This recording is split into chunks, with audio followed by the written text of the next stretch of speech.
Hi all, good morning. இன்றைக்கி morning பிரேக்ஃபாஸ்ட்டுக்கு பூரி செய்ய போகிறேன். அது எப்படின்னு உங்களோட ஷேர் பண்ணிக்கிறேன். வாங்க பார்க்கலாம். அதுக்கு தேவையான பொருட்கள் என்னென்னு பார்த்தலாமா? கோதுமை மாவும் கொஞ்சம் மைதா மாவும்.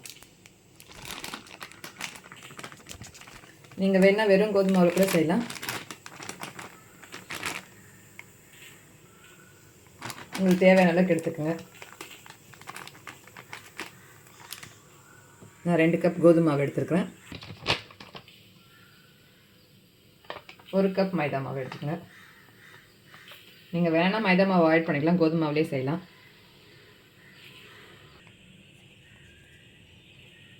தேவையான அளவுக்கு உப்பு சேர்த்துக்கோங்க.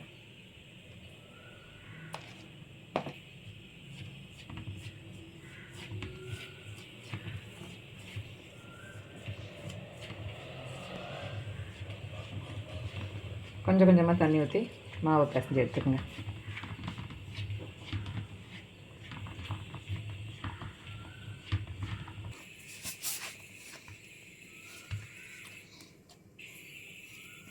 இப்போ 1 ஸ்பூன் ஆயில் போட்டுக்கோங்க.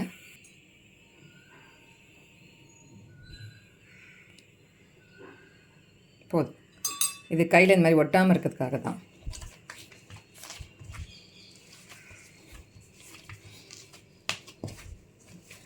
பூரிக்கு மாவு கொஞ்சம் டைட்டாக தான் பேசிக்கணும், இலக்கமாக இருக்கக்கூடாது.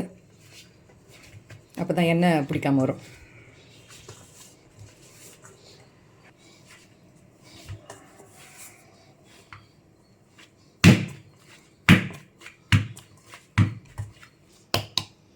அவ்வளோதான். இந்த பதத்துக்கு பிசைஞ்சு எடுத்துக்கோங்க. பூரிக்கு மாவு பிசைஞ்சு ஒரு 5 நிமிஷம் கழித்து பூரி சுட ஆரம்பிச்சிடலாம். சப்பாத்திக்கு தான் நம்ம ஒரு 1/2 அன் ஹவர் ஊற வச்சுட்டு சுட்டோம்னா சப்பாத்தி சாஃப்டாக வரும். நம்ம ரொம்ப நேரம் ஊற வச்சோம்னா எண்ணெய் குடிக்கும். அதனால் இப்போ ஒரு 5 நிமிஷம் கழித்து நம்ம பூரி சுட ஆரம்பிச்சிடலாம். மாவு ரெடியாக இருக்குது. நம்ம இப்போ பூரி செஞ்சிடலாம். அடுப்பத்தை வச்சு ஒரு கடாய் வச்சுக்கோங்க. கடாய் சூடு எழுந்தோன்னே எண்ணெய் ஊற்றிக்கணும். நல்லா எண்ணெய் காயிட்டோம். அதுக்குள்ளே நம்ம மாவுங்களை தட்டி எடுத்துக்கலாம்.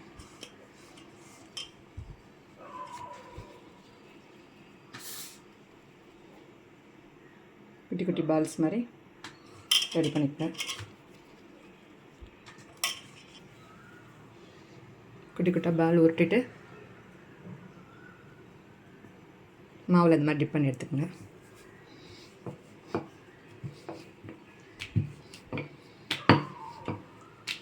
எண்ணெய் காயத்துக்குள்ளே நம்ம இதெல்லாம் ரெடி பண்ணி வச்சுக்கலாம்.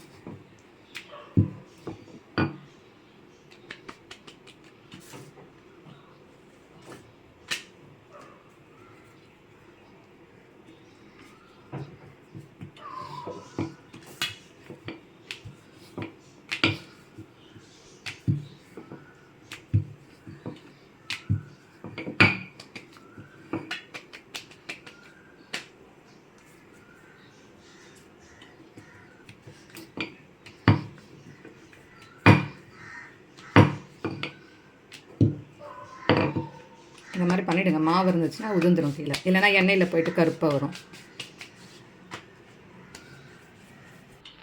என்ன காஞ்சின்னு பார்க்கறதுக்கு குட்டி மாவு ஊற்றி உள்ளே போடுங்க.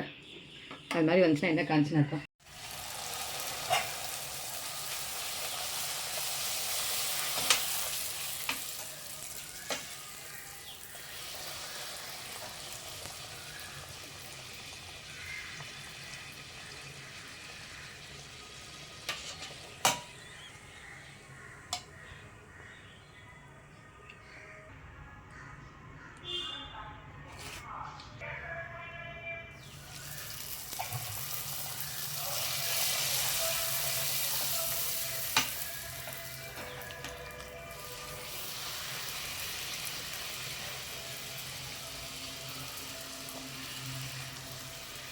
லைட்டாக ப்ரெஷர் கொடுத்தாவே போதும். நல்லா பூரி மேலே எழும்பி வந்துடும்.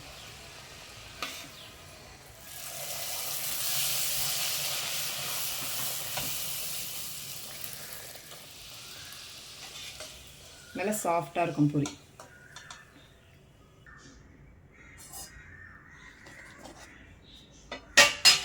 அவ்வளோதான். நல்ல சாஃப்டான குண்டு பூரி ரெடி. கூட உருளைக்கிழங்கு மசாலா வச்சு சாப்பிட்டோம்னா சூப்பராக இருக்கும்.